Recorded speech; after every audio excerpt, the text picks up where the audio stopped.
Everyone, welcome back to my channel. आज आपण बघणार आहोत गाजरचा हलवा। त्यासाठी इथे मी गाजर घेतलेत 1 किलो। ते स्वच्छ धुवून पुसून घेतलेले आहेत। हे थोडेसे पुसून झाल्यानंतर आपण आता हे चांगले किसून घेणार आहोत या किसणीने। आता मी हे गाजर किसून घेतलेत आणि या बाउलनी 2 बाउल असं हे किसलेले गाजर झालेले आहेत। तर इकडे मी गॅसवर कढई ठेवून घेतली आहे। त्यामध्ये 4 ते 5 चमचे असे तूप टाकून घेते मी। आता तूप थोडंसं गरम झाल्यानंतर त्यामध्ये मी काजू, पिस्ता, बदाम घेतलाय। तुम्ही तुमच्या आवडीनुसार कुठलेही ड्रायफ्रूट्स टाकू शकता। आणि या तुपामध्ये मी हे ड्रायफ्रूट्स आता थोडेसे रोस्ट करून घेते 1 ते 2 मिनिट। त्यानंतर आता मी हे काढून घेते।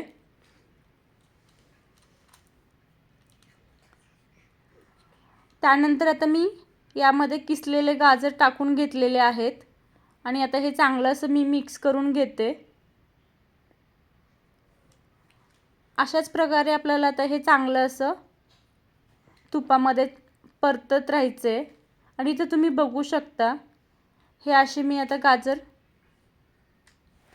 परतून घेतलेलं आहे।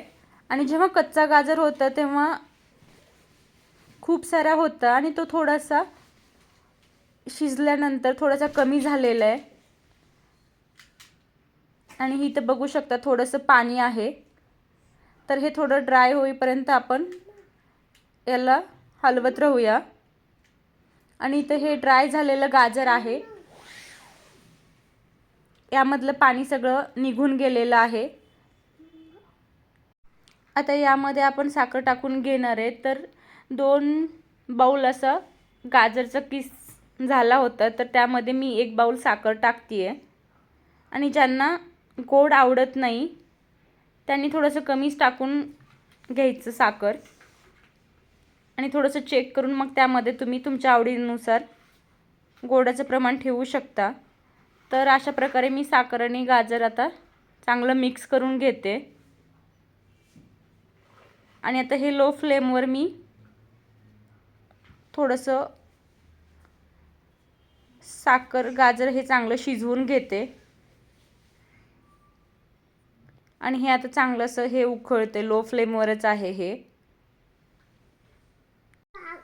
साखर आणि गाजर चांगलं मिक्स झाल्यानंतर त्यामध्ये मी जी तुपामध्ये थोडंसं रोस्ट करून घेतलं होतं ड्रायफ्रूट्स, ते ड्रायफ्रूट्स टाकून घेते आणि आता मिक्स करून घेते। आणि परत याला थोडंसं मी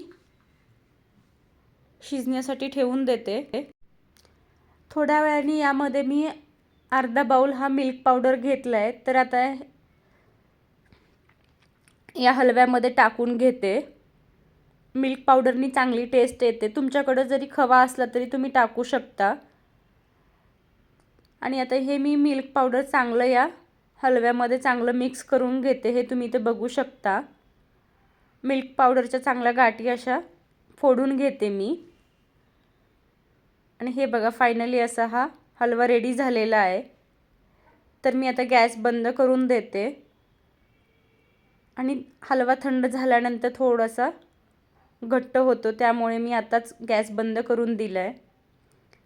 ही रेसिपी तुम्ही नक्की ट्राय करून बघा। आवडल्यास लाईक, शेअर, सबस्क्राईब करायला अजिबात विसरू नका। Thank you.